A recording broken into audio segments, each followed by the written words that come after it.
Good evening. Welcome. Started for our class tonight. Started for our chef. And he's also going to talk about his new book. Glad to be part of promoting this book because I've seen it, been through it, and recommend it highly. Recommend it, and Shaw will do a much better job defining it, what it's about, and what he's about. What Shaw does, as you know, you have a resume there, or background. He does healthy, hard cooking.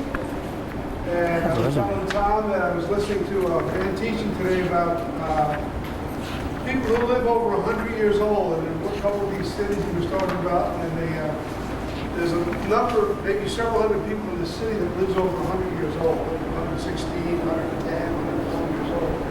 And they said that one of their reasons for success was that they only eat 80% of what's on their plate. They just don't have to finish it or clean it up the plate. The second thing is that as they interviewed and researched these people over the years in this community, their common statement out of their mouth is, "Don't worry, it'll be okay." You see that that's part of their mindset about life. And again, they prove it by the length of their life. It's interesting to see that they just do a little bit of exercise over the course of their life. Not massive exercise, but some type of exercise. Maybe it's walking or so on. Nothing extreme. But all of them have some form of exercise in their life. And they seem to have some things right that's working for them consistently throughout these communities. And, so we may want to glean a few things from that. I'm Tom DePalma. I'm the administrator here at CR Gas, Lots and Fireplace. I want to introduce Celine. Lena's office administrator, Jay, office administrator, Brian, outside sales and service tech, Brian O'Toole, and very proud to have them here. Helene and Jay have been here since early this morning. Brian came in tonight to take his day off and look at the class, which he does on Mondays. So we appreciate their sacrifice and their giving, and let's give them a nice hand. Thank you.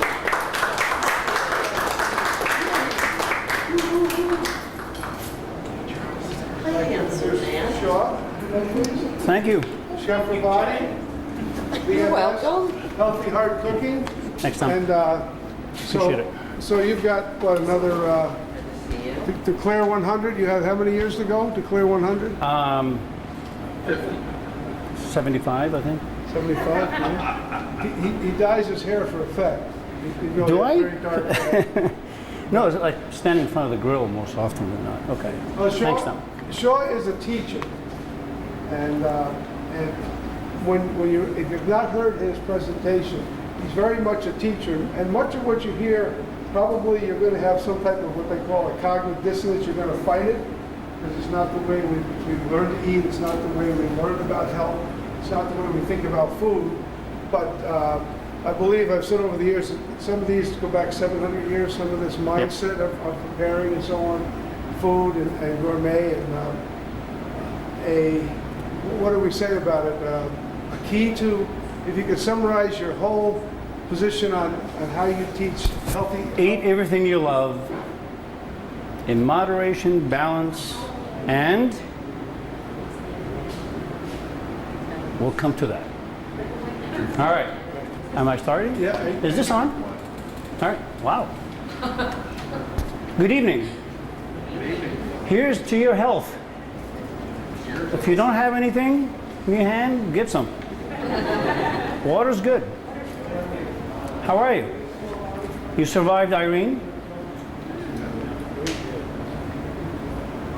But let me tell you a little story. The reason you don't have your recipes here are because since August 25th, when the New York State Emergency Management Office activates and the entire center of first responders associated with any dilemma, any problem, from Y2K to 9/11 to Irene or any of the other hurricanes we've seen, but Irene, of course, was more devastating. We are the official caterer for the New York State Emergency Management Office. So forgive me if I did not get you your recipes, but if you signed in and gave us your emails, we'll be more than happy to do so. So I've been on a 24/7 as a first responder to provide food, about 1,000 meals a day, 4 meals every day, since that time. So if I fall asleep during this presentation, then you'll understand that I'm really just taking a small nap. The information that's in front of you really gives you some information about us, but you can, we have business cards that can lead you to the restaurant, but also can lead you to the website that we have about the book. We'll talk a little bit about the book, which have received a tremendous amount of accolades and recognitions, and we'll talk a little bit about the reason I wrote the book and what the basis behind it are. So that's my sales pitch. So if you want to buy some, here it is, act on it. We'll offer you a $3 discount for that. So what's on the menu? When Jay called me and she said, you know, what's the topic tonight? And you know, I've been teaching cooking classes for the past 10 years, recommended by some of the top physicians in the area about heart-healthy cooking. And then they came to me and they said, Shaw, you know, we hear that you have some really good stuff, and you're the Mediterranean restaurant in the area, so can you provide us with your recipes? So I went quickly and started writing these things, and that was probably the most difficult task anyone can do, is to write something that's detailed, but yet oriented towards teaching people how to follow instructions to achieve something. So you write the stuff, and it's not easy. So it had to be written 2, 3, 4 times. And that's what this book is all about. It took us about man or woman or person's time, about 1.5 years, just to do the nutritional analysis. It took us over 3 weeks just to take the photography in the book. And all of those things are really based on one question that was presented to us. You are considered a heart-healthy restaurant, prove it to us, give us your recipes, give us your ingredients, and tell us how it's prepared so we can really give you that recommendation and that endorsement. And they are all in that book. So I didn't really discover something. It's a matter of living it and then sharing it and then writing about it. So what I'm about here to do tonight is to really share with you a life story, if you will, a journey that takes me back to my childhood back in the Middle East, in Jordan. Okay? So what do we do when we were young? We were basically on the farm. We were planting, we were growing, we were seeding, we were harvesting, we were making things like olive oil, olives, harvesting wheat, chickpeas, growing artichoke hearts, okay, making hummus, making yogurt, milking the cows.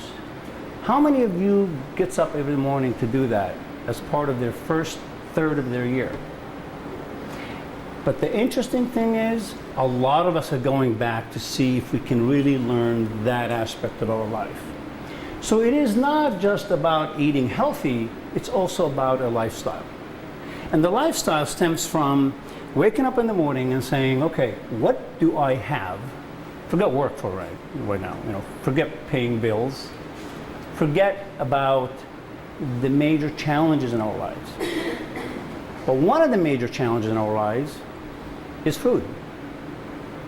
And what we are presented, whether it's in the restaurant, whether it's in the shopping centers, whether it's in schools, whether it's in hospitals, there's a lot to be said about those things.